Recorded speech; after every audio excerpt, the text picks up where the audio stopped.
Bismillahirrahmanirrahim. Assalamualaikum warahmatullahi wabarakatuh.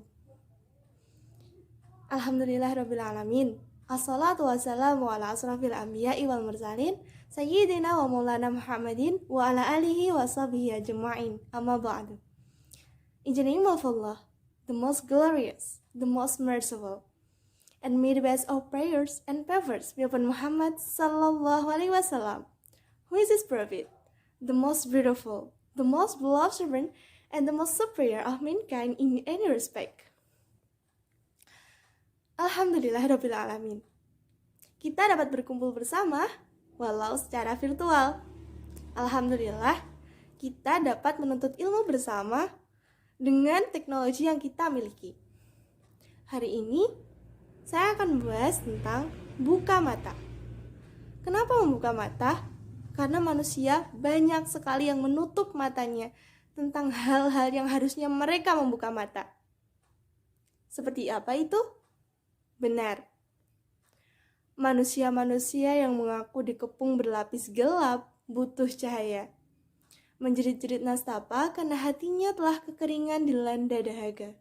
Sang pencipta, pemurahnya tak terkira. Bukalah matamu, ucapnya sejak lama. Namun, manusia tak mau dengar. Membuka mata berarti mengetahui kebenaran yang seringkali tak sejalan dengan kenikmatan. Silau, kami belum siap, tidak sekarang, mungkin tahun depan atau depannya lagi. Manusia belum juga selesai melucu. Memejamkan mata kuat-kuat sambil berjalan tertatih, tersandung, jatuh, dan tersesat berkali-kali dalam semesta cahaya. Cahayanya begitu rendah hati, tak perlu gelar dan kedudukan tinggi untuk menikmati hidangan langit penuh gizi. Kalamnya memang berasal dari tempat tertinggi, tapi sudi bercakap dengan makhluk penghuni tempat terendah. Cahayanya hadir dengan bahasa yang mudah, penuh cerita, perumpamaan, hingga kabar bahagia. Semua terangkum dalam goresan kisah abadi manusia sempurna, menerangi kita dalam setiap sendi-sendi kehidupan, mengajarkan manusia cara menjadi manusia untuk beribadah dan mengatur dunia. Dari mengolah negara hingga melemparkan salam pada tetangga, semua diterangi cahaya. Tinggallah manusia yang masih berteriak gelap, kini mulai meracau, menciptakan cahayanya sendiri yang malah membakar diri. Hati yang bertahun tak diberi makan cahaya, akhirnya mati. Menyisakan jasad tanpa ruh, seakan bangkai yang berjalan di muka bumi. Begitulah kisah pilu para penduduk bumi. Begitu mengenaskan hingga di pengadilan hari akhir nanti, ia masih meracau. Seandainya aku dilahirkan jadi tanah. Sungguh ironi, manusia mati di lumbung cahaya. Seperti itulah teman-teman. Jika kita hanya menutup mata dengan beberapa masalah dunia yang kita hadapi sekarang, baru-baru ini, pasti teman-teman tahu apa masalah kita. Bukalah matamu teman-teman.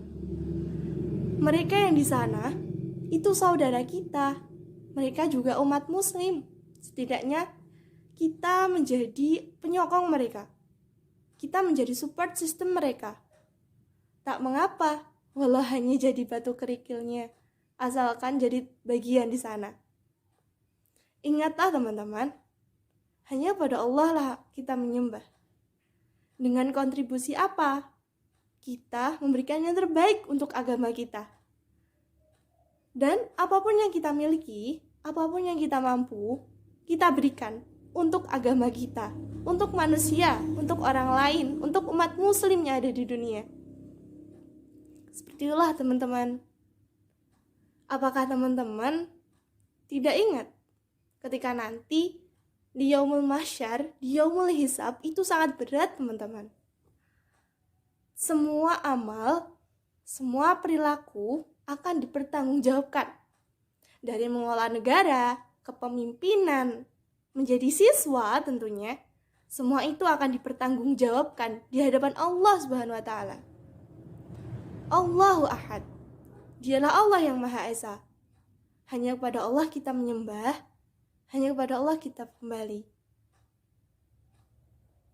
Teman-teman masih ingat kan bagaimana Rasulullah memperjuangkan agama kita, bagaimana Rasulullah sangat tertatih untuk mensyiarkan agama kita, bahkan seperti yang kita rasakan sekarang.